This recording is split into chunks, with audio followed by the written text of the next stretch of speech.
So, you hear me. So let me start by asking you a question. Do you remember those parties? Those masquerade parties? You don't quite know the real person behind the mask. It can be quite exciting, curious, fun even. Except, what happens if you wear that mask every single day? Let me take you back. It's December 2019 and I'm heading towards security in Schiphol Airport, Amsterdam. Now I love it here. It's almost like my second home. I've come to and fro for work for the last 8 years. And it's so easy. You just scan your passport and you're through. And you see those stairs over there? I should take them really. But as always, she's gone rushing up the escalator, not by a leaf for anybody else. Looks like I'm taking that instead. Well, I have to say, my throat is really dry. And my chest is hurting me. I know what that is. It's that bloody interview. I mean, why I was being interviewed in a company that I've been working for the last 23 years is beyond me. And do you know the crazy thing? It was me that helped to design this new organisation, which she has just interviewed me for. And I have to tell you, it did not go well. In fact, I really need to get off this escalator. My head is spinning. If only she would move out of my way. I mean, why is she looking at me like that?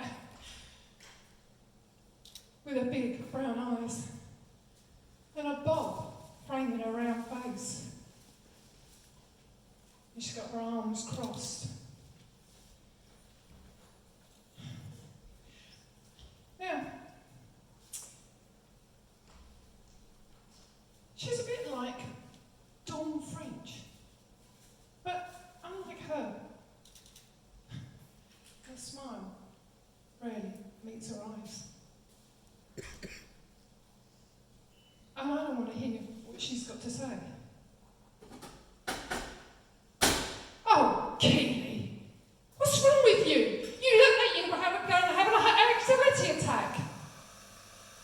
Why do you keep doing this to yourself? When are you going to realise that you're not responsible for your team's future? In fact, your team has said you're not responsible for their future. There's only so much you can do. You cannot keep everybody happy all of the time.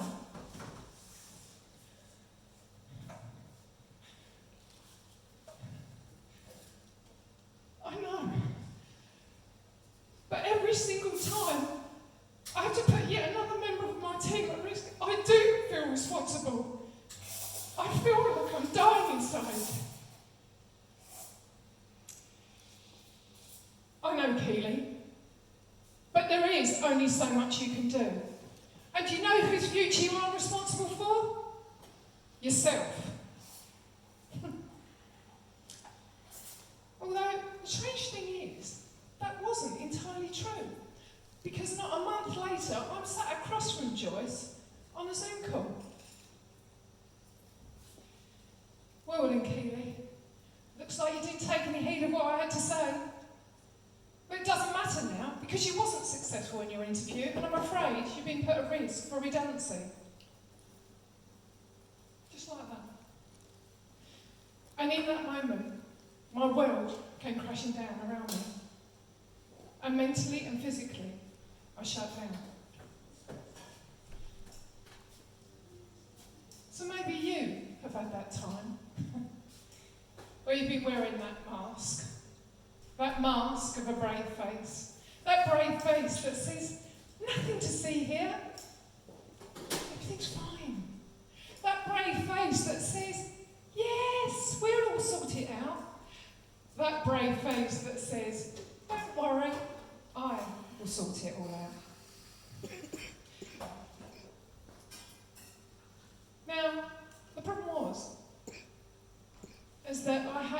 still make some life-changing decisions. I'd been signed off at work by HR. I wasn't able to talk with my family or my friends. COVID had struck, and I couldn't even speak to a therapist.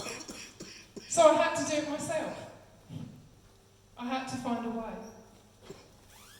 And eventually I did reset. I started going walking every single day with my dogs. I started doing things like gardening. It turns out that I liked it, which was just as well, because I'm not saying my garden was overgrown, but I'd actually grown my own forest.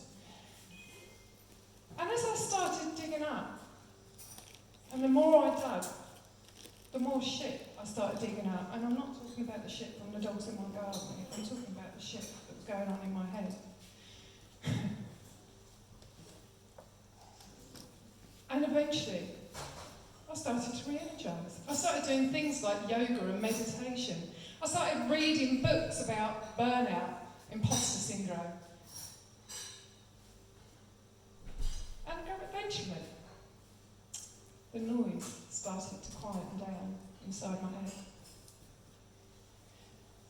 And I did start to reflect on what Joyce had to say. And she was right. I was always trying to keep everybody else happy. Always trying to prove myself. Volunteering for everything. The only problem is I didn't know why.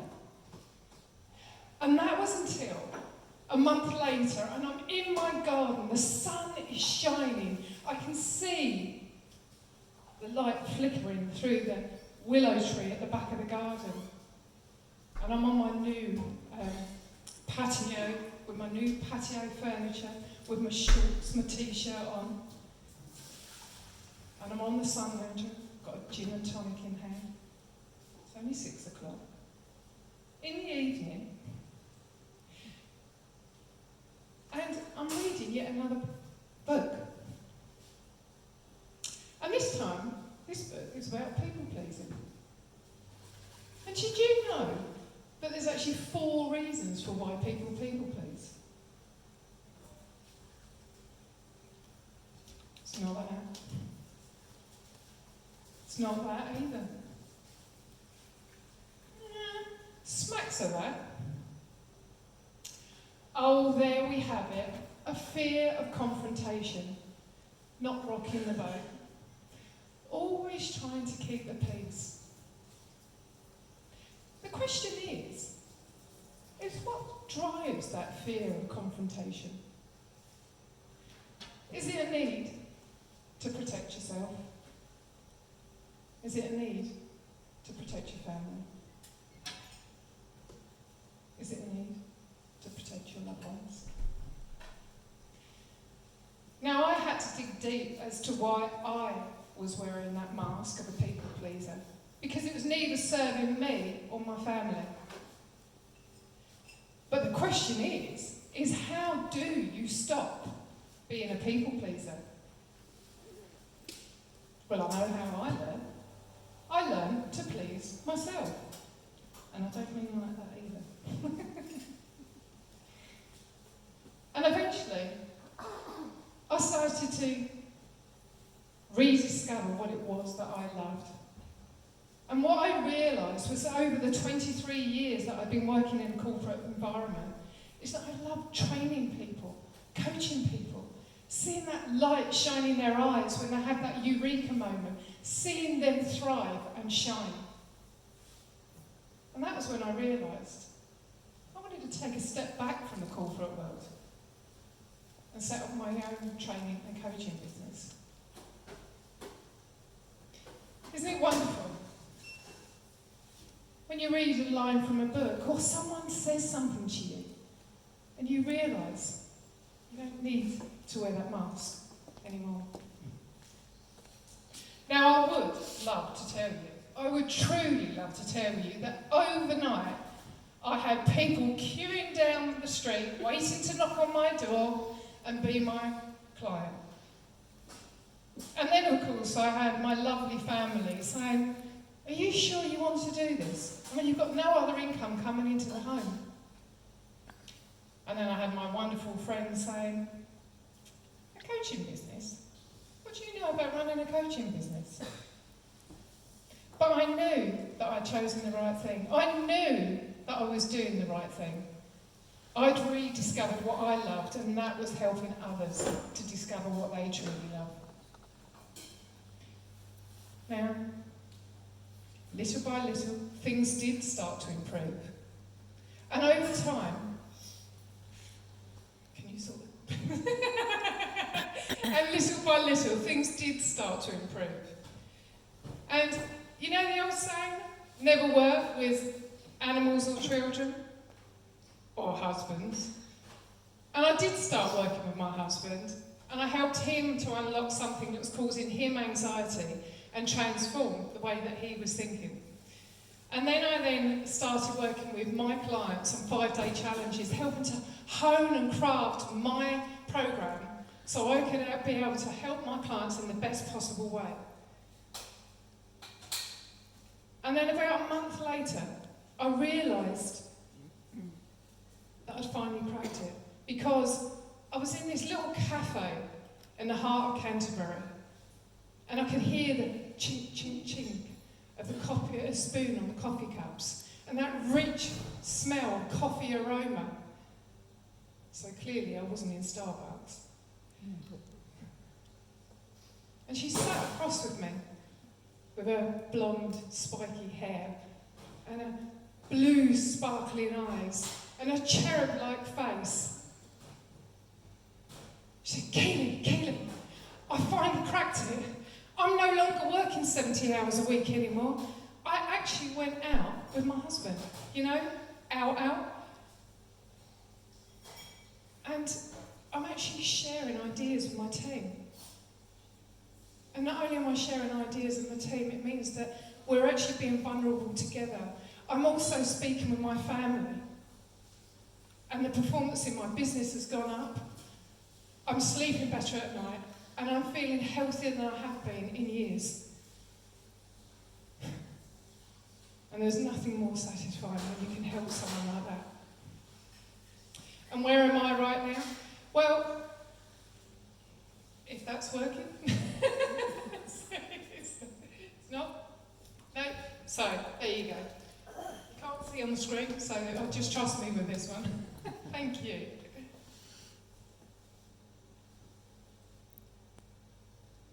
No, it's okay. Doesn't matter.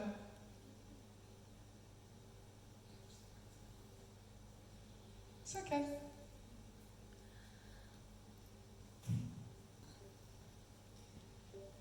A little reprieve. There you go, it's done. Thank you very much, appreciate it. So, and where am I now? Well, I then got started, I was started to be invited to international speaking engagements, and my first one was in Crom Castle in Northern Ireland, in front of the Earl of Crom, no less, and more recently in Cancun, Mexico. And then last year, I had the crazy idea of writing a book in 11 days, which was dedicated to my dear brother. And it became a #1 bestseller by his birthday. And by the end of the year, I won the award for Author of the Year. And then, last week, I published my second book, which was Speak with Impact, and that was transforming presentation fear into charismatic leadership. And finally, I achieved one of the things that I never thought was going to be possible. Because if you'd have spoken to me in 2020, the idea of speaking on a stage, even doing this, was terrifying. And in August, I spoke to my biggest audience of 1,400 people. Oh, 1,400, 1,500 people. And I thoroughly enjoyed the experience. So it shows that any of us can achieve anything that we want, because we're all limitless. So, what I would like to invite any of you, if you'd like to take the opportunity, because one of the things that I've discovered about people pleasing is that quite often we don't set any personal boundaries. So, if any of you would like to actually take the quiz, you can click on the QR code and it'll be an opportunity for you to be able to do that. You don't have to, and no one's going to judge. It's yours and yours only, not anybody else's, okay?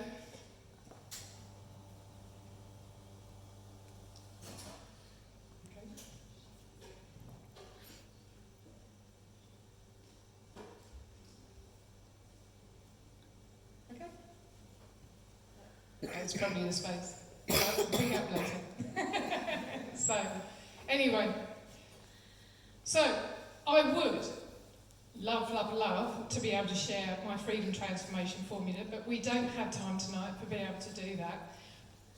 But what I would like to do is return you to my original question.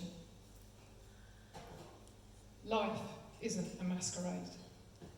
Life is about being who you truly are and living your life with passion and purpose. Thank you.